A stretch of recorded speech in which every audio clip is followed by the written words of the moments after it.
ಕಿತ್ತಂಡೂರು ವೆಂಕಟರಾಮ್ರವರ ಸಾರಥ್ಯದಲ್ಲಿ ನಡೆಯುತ್ತಿರುವ punch TV Kannada ನ್ಯೂಸ್ಗೆ ಸ್ವಾಗತ.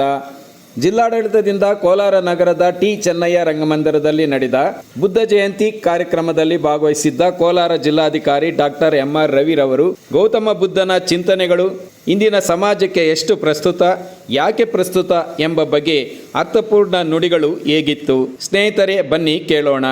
ಇನ್ನು ಈ ಕಾರ್ಯಕ್ರಮದಲ್ಲಿ ಕೋಲಾರ ಎಡಿಸಿ ಮಂಗಳ, ಎಸಿ ರೇಣುಕಾ ಪ್ರಸಾದ್, ಜಿಲ್ಲಾ ಪಂಚಾಯಿತಿ ಅಧಿಕಾರಿಗಳು, ಕನ್ನಡ ಮತ್ತು ಸಂಸ್ಕೃತಿ ಇಲಾಖೆ ಸಹಾಯಕ ನಿರ್ದೇಶಕರಾದ ವಿಜಯಲಕ್ಷ್ಮಿ, ಡಾಕ್ಟರ್ ಶಿವಪ್ಪ ಅರಿವು, ದಲಿತ ಸಂಘಟನೆ ಹಿರಿಯ ಮುಖಂಡರಾದ ಟಿ ವಿಜಯಕುಮಾರ್, ಪಂಡಿತ್ ಮುನಿವೆಂಕಟಪ್ಪ ಸೇರಿದಂತೆ ಅನೇಕ ಗಣ್ಯರು ಈ ಕಾರ್ಯಕ್ರಮದಲ್ಲಿ ಭಾಗವಹಿಸಿದ್ದರು. Kittandur Venkataram, Punch TV news, Kolar.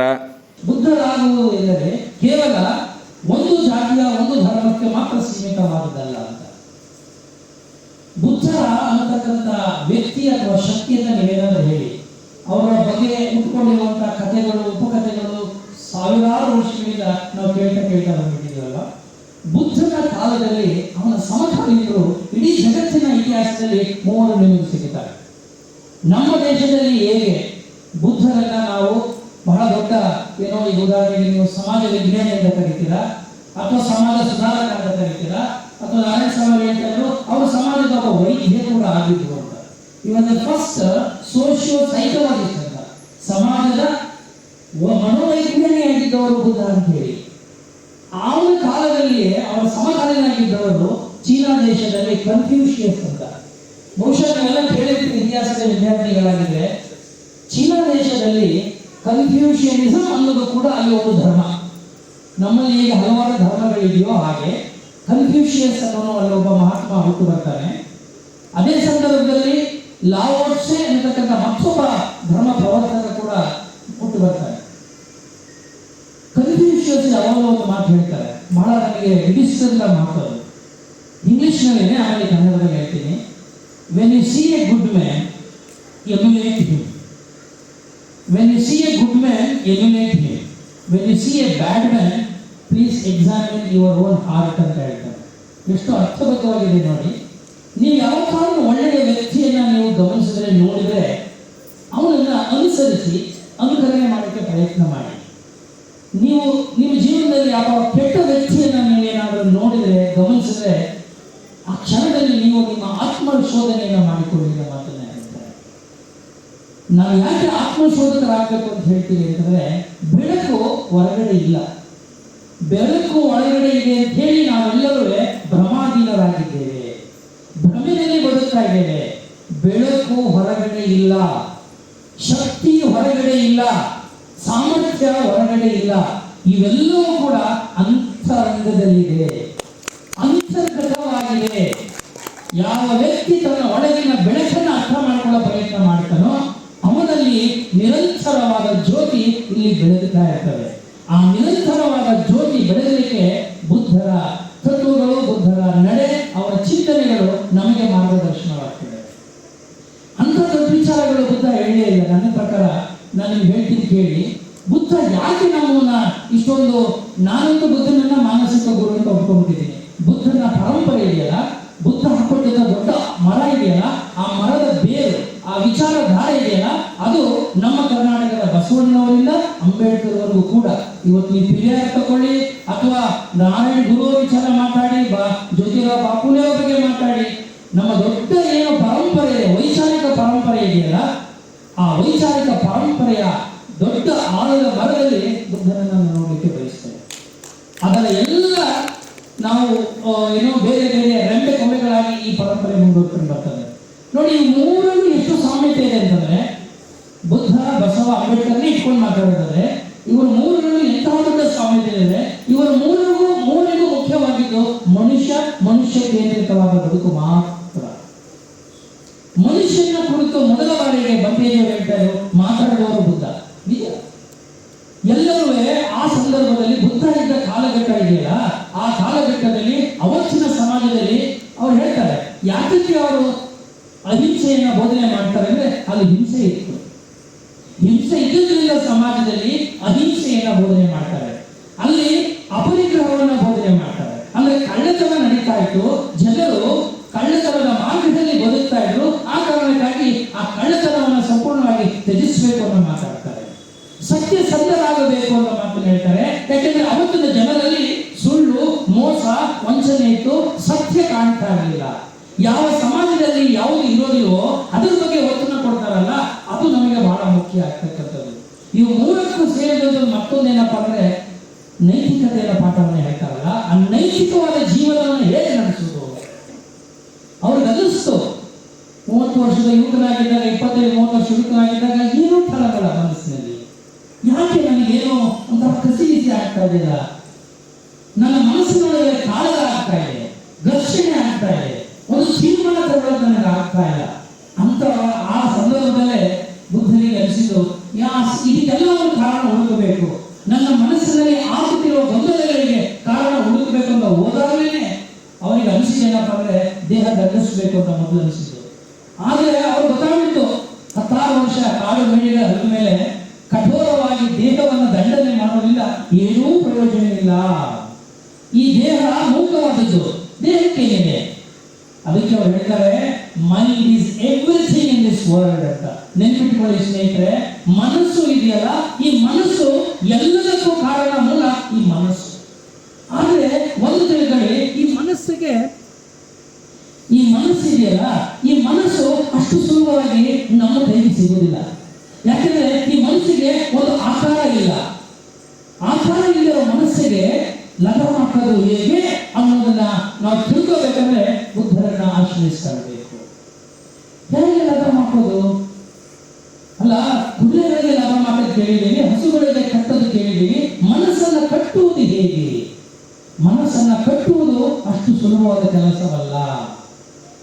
ಆಗ ಅವ್ರು ಹೇಳ್ತಾರೆ, ಈ ಜಗತ್ತಿನಲ್ಲಿ ನೋಡಿ ಎಲ್ಲ ನೋಡಿದ್ರು ದುಃಖ ಇದೆ ಅಂತ ಹೇಳ್ತಾರೆ. ದುಃಖ ಅಂದ್ರೆ ಏನು? ಮೋಸ, ವಂಚನೆ, ಕ್ರೌರ್ಯ, ವ್ಯಭಿಚಾರ ಇದೆ. ಆದ್ರೆ ಅವ್ರು ಹೇಳ್ತಾರೆ ಈ ದುಃಖ ಇದೆಯಲ್ಲ, ಇದು ಕಾರಣ ಹೇಳ್ಬಿಡ್ತಾರೆ. ಕಾರಣ ಏನು ಅಂತ ಹೇಳಿ, ಕಾರಣ ಹೇಳಿದ ಮೇಲೆ ನನಗನ್ಸುತ್ತೆ ಇವೆಲ್ಲವೂ ಕೂಡ ಸ್ವಯಂಕೃತ ಅಪರಾಧಗಳು. ಬೇರೆಯವರು ನಿಮ್ಮ ಬದುಕನ್ನು ಹಾಳು ಮಾಡಿಕೊಳ್ಳಿ ಅಂತ ಯಾರು ಹೇಳಿಲ್ಲ. ಬೇರೆಯವರು ಯಾರು ಕೂಡ ನಿಮ್ಮ ಜೀವನವನ್ನ ಕೆಡಿಸಿಕೊಳ್ಳಿ ಅಂತ ಹೇಳಿಲ್ಲ. ನಮ್ಮ ಜೀವನವನ್ನ ನಾವೇ ಹಾಳು ಮಾಡಿಕೊಳ್ಳುವ ಮುಟ್ಟಾಳರಿಗೆ, ಸ್ವಯಂಕೃತ ಅಪರಾಧಗಳಿಗೆ ಬೇರೆಯವರನ್ನ ಹೊಣೆಗಾರನಾಗಿ ಮಾಡೋದು, ಅಥವಾ ಇದಕ್ಕೆಲ್ಲ ಹಣೆಬರಹ ಕಾರಣ ಅಂತ ಹೇಳೋದಿಲ್ಲ. ಇದು ಜೀವನದಿಂದ ಓಡಿ ಹೋಗುವ ಪಲಾಯನವಾದ ಅಂತ ಹೇಳ್ತಾರೆ. ಬಹಳ ಜನ Buddha also ran away from facing the challenges of life ಅಂತ ಹೇಳಿದ್ರು. ಹೌದು, ಬುದ್ಧ ಅವತ್ತು ಅರಮನೆಯನ್ನ ಬಿಟ್ಟು ಹೋಗಬೇಕಾದ್ರೆ ಅದಕ್ಕೆ ಕಾರಣ ಇದ್ದೇ ಬೇರೆ, ಆರ್ಥಿಕವಾದ ಕಾರಣಗಳಿತ್ತು ಅದಕ್ಕೆ. ಬುದ್ಧ ಯುದ್ಧವನ್ನ ಬಯಸಲಿಲ್ಲ. ಬುದ್ಧ ಇದ್ದದ್ದು ಒಂದು ಟ್ರೈಬಲ್ ಕಮ್ಯುನಿಟಿ.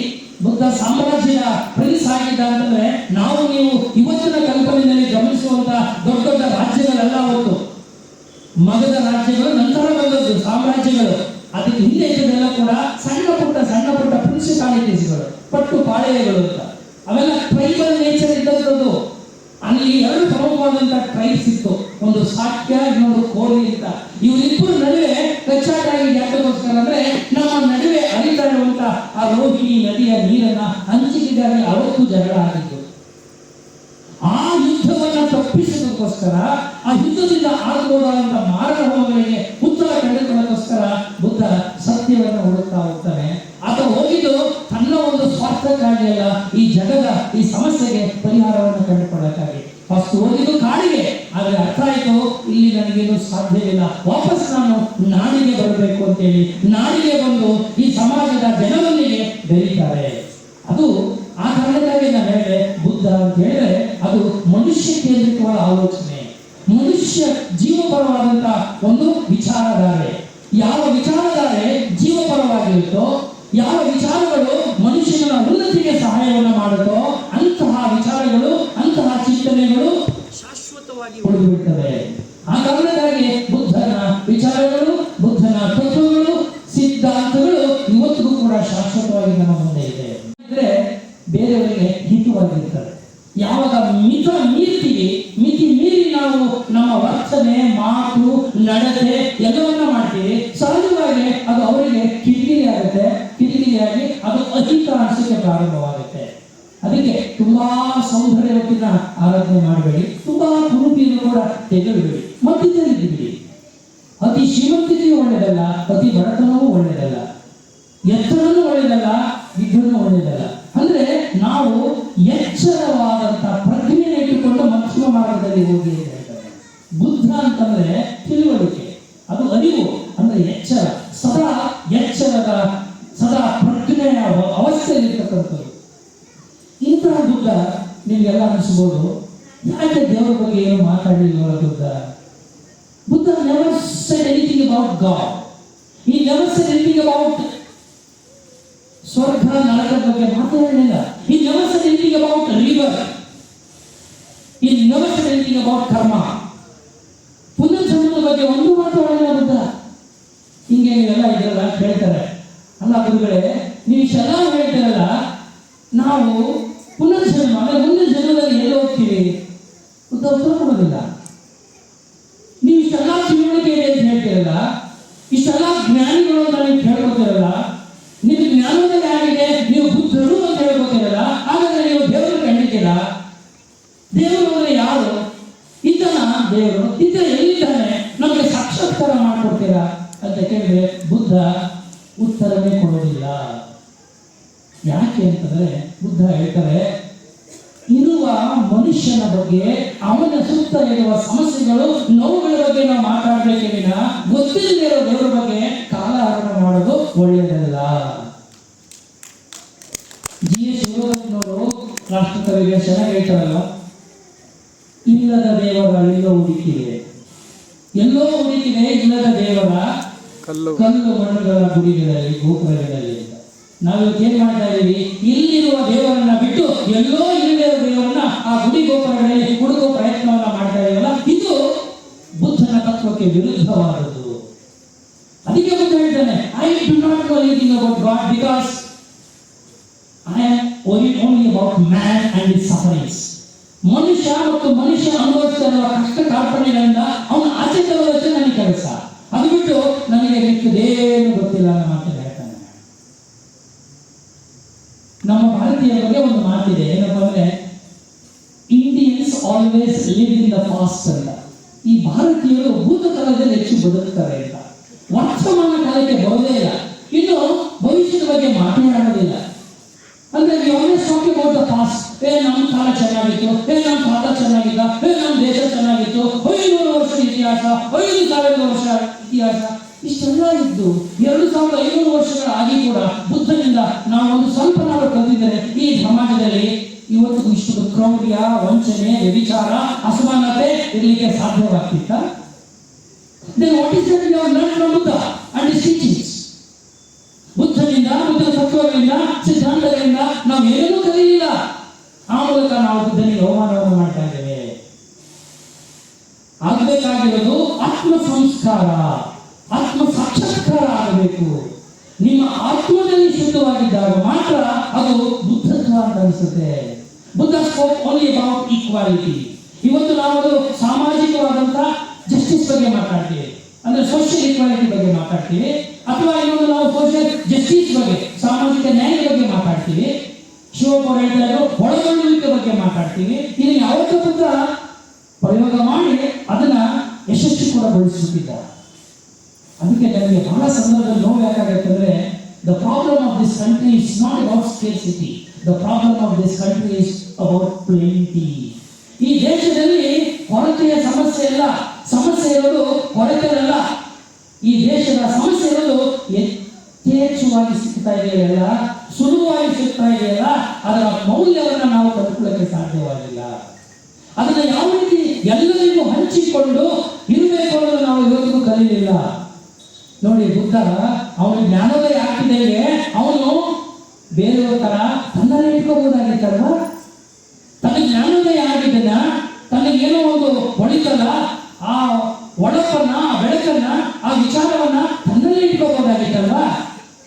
ಅದು ಇಟ್ಕೊಳ್ಳಿಲ್ಲ. ಅವನು ಸ್ವಾರ್ಥಿ ಅಲ್ಲ, ತನಗೆ ಸಿಕ್ಕಂತ ಆ ಜ್ಞಾನವನ್ನ, ತನಗೆ ಸಿಕ್ಕಂತ ಆ ಬೆಳಕನ್ನ ಇಡೀ ಜಗತ್ತಿಗೆ ಶೇರ್ ಮಾಡ್ಕೋಬೇಕು, ಹಂಚ್ಕೋಬೇಕು ಅಂತ ಬಂದ.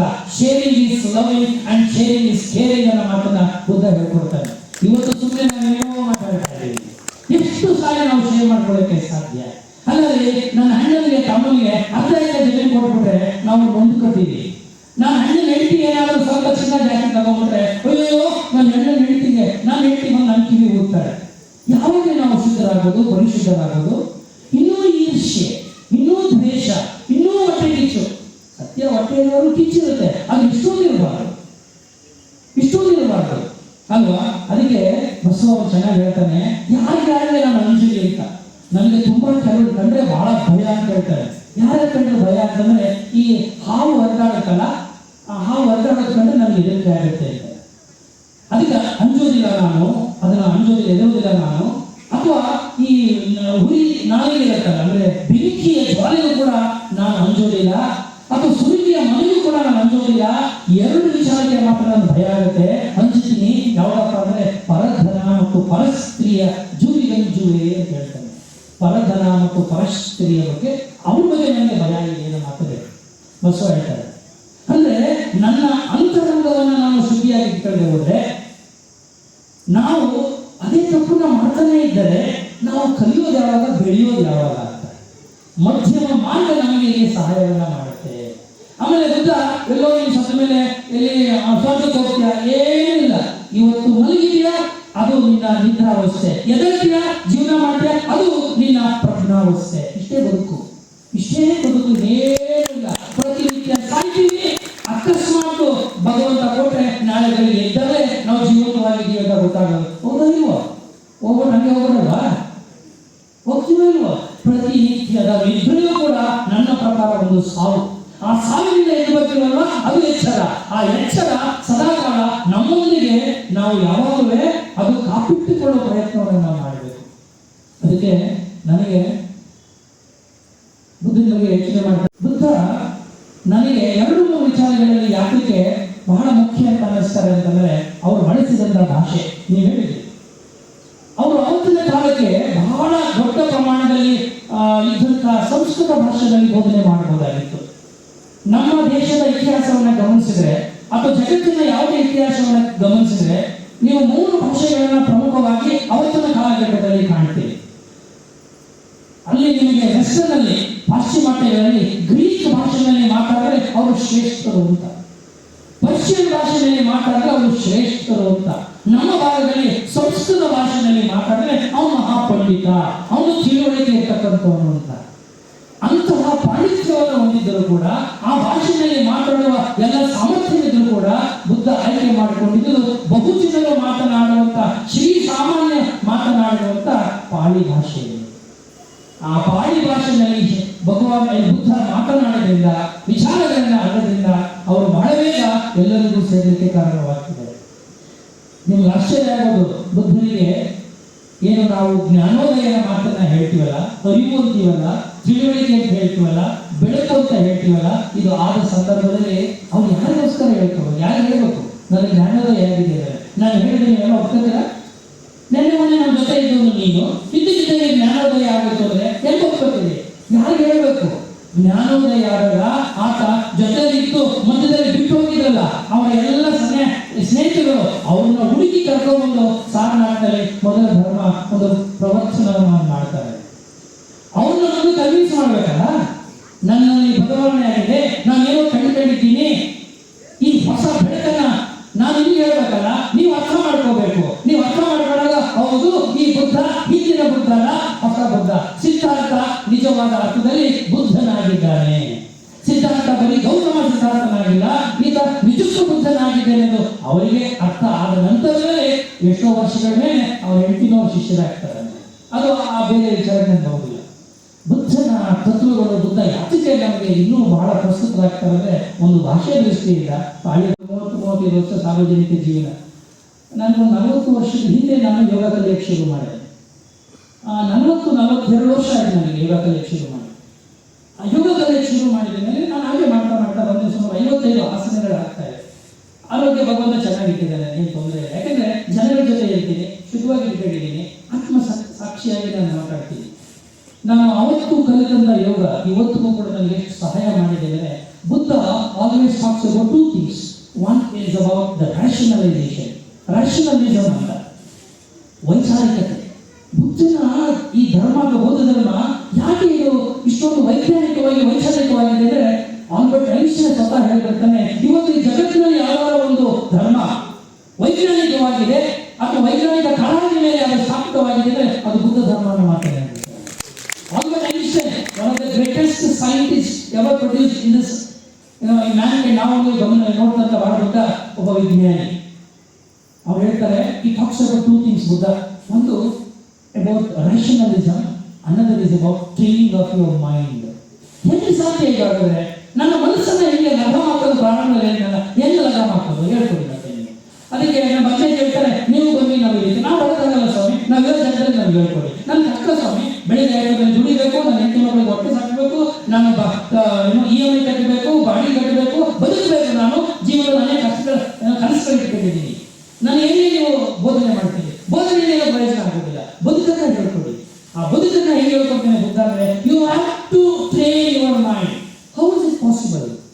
ನಾನು ನಿಮಗೆ ಹೇಳ್ತೀನಿ, ನಾನು 40 ವರ್ಷದ ಯೋಗದಿಂದ ಇವತ್ತು ಹೇಳ್ತೀನಿ, ನಾನು ನನ್ನ ಮೈಂಡನ್ನ ಅದ್ಭುತವಾಗಿ ಟ್ರೈನ್ ಮಾಡಿಬಿಟ್ಟಿದ್ದೀನಿ. ಎಷ್ಟು ಮಟ್ಟಿಗೆ ಅಂತಂದ್ರೆ, ನಾನು ಇವತ್ತು ಮಲ್ಕೊಳ್ಳುವಾಗ ನನ್ನ ಮೇಲೆ ಕಮಾಂಡ್ ಕೊಟ್ಟರೆ ನಾಳೆ ಬೆಳಿಗ್ಗೆ ನನಗೆ ಒಂದು ಕನಸು ಕೂಡ ನನಗೆ ಬೀರೋದಿಲ್ಲ. ಈವನ್ ಟುಡೇ ನಾನು ಹೇಳ್ಕೊಂಡಿದ್ದೀನಿ, ನನ್ನ ಕನಸು ಬೀರೋದಿಲ್ಲ, ನನ್ನ ಕನಸೇ ಬೀಳೋದಿಲ್ಲ. ಯಾಕೆ ಬೀಳೋದಂದ್ರೆ, ಕನಸು ಬೀಳಬಾರ್ದು ಅಂತ ನನ್ನ ಮೈಂಡನ್ನ ಟ್ರೈನ್ ಮಾಡಿದ್ದೀನಿ. I give command to my mind so that my mind listens to me. ಹೃದಯ ನನ್ನ ಮಾತನ್ನ ಕೇಳದೇ ಇರ್ಬೋದು, ಆದರೆ ಮನಸ್ಸು ನನ್ನ ಮಾತನ್ನ ಕೇಳಲೇಬೇಕು. ಹೃದಯಕ್ಕೂ ಮನಸ್ಸಕ್ಕೂ ಬಹಳ ದೊಡ್ಡ ಡಿಫರೆನ್ಸ್ ಇದೆ. ಹೃದಯ ಅಂದ್ರೆ ಭಾವನಾತ್ಮಕವಾಗಿರ್ತದೆ, ಆದರೆ ಮನಸ್ಸು ವಿಚಾರಾತ್ಮಕವಾಗಿರ್ತದೆ. ನಾವು ಭಾವುಕರಾಗಿ ಬುದ್ಧನನ್ನ ನೋಡಬಾರದು, ವೈಚಾರಿಕವಾಗಿ ಬುದ್ಧನನ್ನ ನೋಡಬೇಕು. ಆಗ ಮಾತ್ರ ಸತ್ಯ ನಮಗೆ ಗೋಚರ ಆಗುವುದು. ಅದಕ್ಕೆ ನಾವು ಎಕ್ಸ್ಪ್ಲೇನ್ ಮಾಡ್ತಾ ಇದ್ದಾರೆ, ಅಂಬೇಡ್ಕರ್ ಅವ್ರನ್ನ ಭಾವುಕ ಅಂದ್ರೆ ಎಮೋಷನಲ್ ಆಗಿ ನೋಡೋದು ನಿಲ್ಲಿಸೋಣ. 25 ವರ್ಷ ಆಯಿತು. Let us try to project Ambedkar and understand Ambedkar from the point of view of rationalism. ವೈಚಾರಿಕವಾದ ಮಟ್ಟಕ್ಕೆ ನಾವು ಅಂಬೇಡ್ಕರ್ನ ತಗೊಂಡು ಹೋದ್ರೆ ಮಾತ್ರ ಬುದ್ಧ ಹೇಳಿದರೆ ನಾವು ಯಾಕೆ ಮತ್ತೆ ಹಿಂದಕ್ಕೆ ಹೋಗ್ಬೇಕು? ತಪ್ಪಲ್ವಾ? ನಾವು ಅನುಸರಿಸಿರೋ ಮಾರ್ಗ ಸರಿ ಇಲ್ಲ ಅಂತ ಅನ್ಸುತ್ತಲ್ಲ. So the training of mind is possible only through consistent practice. ಅಭ್ಯಾಸ ಮಾಡಬೇಕು, ಮನಸ್ಸಿಗೆ ಲಗಾಮ ಹಾಕಬೇಕು. ಆ ಲಗಾಮ ಹಾಕೋದಕ್ಕೆ ಕನ್ನಡದಲ್ಲಿ ಬಹಳ ಸುಲಭವಾಗಿ ಒಂದು ಹೇಳ್ಕೊಡ್ತೀವಿ. ಬುದ್ಧರಾಗೋದು ಬೌದ್ಧರಾಗಕ್ಕಿಂತ ಬಹಳ ಮುಖ್ಯವಾಗಿರುವಂಥದ್ದು. ನಾವು 16 ದಿನ ಬುದ್ಧನ ಜಪ ಮಾಡಿ ಬುದ್ಧನಾಗಲಿಲ್ಲ ಅಂತಂದರೆ ಅದು ವೇಸ್ಟ್ ಅಂತ ಆಗ್ಬಿಡುತ್ತೆ. ಹಾಗಾಗಿ ಒಳಗೊಳ್ಳುವ ಮೂಲಕ ನಾವು ಬುದ್ಧನ ಹೇಳಿದಂಥ ತತ್ವಗಳನ್ನ ಸಮಾಜಕ್ಕೆ ಹರಡಬಹುದು ಅನ್ನುವಂಥದ್ದು. ಎರಡನೇದು ಅತ್ಯಂತ ಸರಳವಾಗಿ ನೋಡುವುದು ಮತ್ತು ಬದುಕೋದಿದೆಯಲ್ಲ, ಅದು ಕೂಡ ನಾವು ಬುದ್ಧನಿಂದ ಕಲಿಬೇಕು ಅಂತ ಅನಿಸುತ್ತೆ. ಬುದ್ಧ ಕೊನೆಯ ದಿನ ನೀನು ಸಾವಿಗೆ ಹತ್ತಿರ ಇದ್ದಾಗ ಅವರಿಗೆ ತುಂಬ ಶಕ್ತಿ ಇಲ್ಲದೇನೆ ಮರದ ಕೆಳಗಡೆ ಮಲಗಬೇಡ ಅಂತ ಸ್ಥಿತಿ ಬರುತ್ತೆ. ಅವರ ಏನು ಬಟ್ಟೆ ಹಾಕೊಂಡಿರ್ತಾರೆ, ಇದು ಏನಂತ ಚೀವರ ಅಂತ, ಅದು ಎಲ್ಲರನ್ನೂ ಹೊಸದಿರತ್ತೆ. ಬುದ್ಧನ ಹತ್ರ ಇದ್ದಿದ್ದು ಹರಿದೋಗಿತ್ತಂತೆ. ಕಲ್ಲಿರಲಿಲ್ಲ, ಅದನ್ನೇ ಮಡಿಚಿ ತಲೆ ಕೆಳಗಡೆ ಇಡಬೇಕು ಅಂತಂದಾಗ ಹರಿದೋಗಿರ್ತಕ್ಕಂಥದ್ದನ್ನ ಬುದ್ಧ ಧರಿಸಿದ್ರಂತೆ. ಅಂದರೆ ಶಿಷ್ಯರಿಗೆ ಬೇಕಾದನ್ನು ಕೊಡಿಸಿದ್ರು, ಅಂದ್ರೆ ಹೊಸದೇ ಕೊಡಿಸಿದ್ರು. ಇವರು ಮಾತ್ರ ಹಳೆಯದು ಹರಿದೋಗಿರೋದನ್ನೇ ಅವರು ಇಟ್ಕೊಂಡಿದ್ರು ಅನ್ನುವಂಥದ್ದು. ಅಂದರೆ ಹೊಸದು ಅಥವಾ ತುಂಬ ಸುಸ್ಥಿತಿಯಲ್ಲಿ ಇರಬೇಕು ಅನ್ನೋಂಥದ್ದು ಅದಕ್ಕಿಂತ ನಮ್ಮ ಮನಸ್ಸನ್ನು ಚೆನ್ನಾಗಿ ಇಟ್ಕೋಬೇಕು ಅನ್ನೋದು ನಾವು ಬುದ್ಧನಿಂದ ಕಲಿಯಬೇಕಾಗಿರ್ತಕ್ಕಂಥದ್ದು. ಇದೆಲ್ಲವನ್ನು ಕೂಡ ನೇರವಾಗಿ ನೋಡಿದ್ದಾರೆ. ಜಾತಿ ಅನ್ನೋದು ನಾವು ಸೃಷ್ಟಿ ಮಾಡ್ಕೊಂಡಿರೋದು, ಭಾಷೆ ಅನ್ನೋದು ಕೂಡ ನಾವು ಸೃಷ್ಟಿ ಮಾಡ್ಕೊಂಡಿರೋದು. ಸೊ ಜನರಿಗೆ ಯಾವ ಭಾಷೆ ಅರ್ಥ ಆಗುತ್ತೆ ಆ ಭಾಷೆನಲ್ಲೇ ಅವ್ರು ಮಾತಾಡ್ತಾ ಇದ್ರು ಅಲ್ವಾ. ಇವತ್ತು ನಾವು ಪಾಳಿ ಭಾಷೆನಲ್ಲಿ ಏನಾದ್ರು ಹೇಳಿದ ತಕ್ಷಣಕ್ಕೆ ನಾವು ಕನ್ನಡಕ್ಕೆ ಅನುವಾದ ಮಾಡಿ ಕೊಟ್ಬಿಡ್ಬೇಕು. ಇಲ್ಲ ಅಂತಂದರೆ ಬುದ್ಧನ ತತ್ವಕ್ಕೆ ನಾವು ವಿರುದ್ಧವಾಗಿ ನಡೆದಂಗೆ ಆಗ್ಬಿಡುತ್ತೆ. ಬಂತೇಜಿಯವರು ಅದನ್ನು ಮಾಡ್ತಿದ್ರು, ಇನ್ನೂ ಹೆಚ್ಚಿಗೆ. ಯಾಕೆಂದರೆ ಏನೇ ನಾವು ಹೇಳಿದ್ರು ಕೂಡ ಅದು ಜನರಿಗೆ ಮುಟ್ಟಬೇಕು ಅನ್ನುವಂಥದ್ದು ಬುದ್ಧರ ಆಶಯ ಆಗಿರೋದ್ರಿಂದ ನಾವು ಎಲ್ಲವನ್ನು ಕೂಡ ಜನಪರವಾಗಿಯೇ ರೂಢಿಸ್ಕೊಂಡ್ರೆ ಒಳ್ಳೆಯದು ಅಂತ ಇಷ್ಟೇ ನಾನು ಹೆಚ್ಚಿಗೆ ಮಾತಾಡಿ. ನಮಸ್ಕಾರ.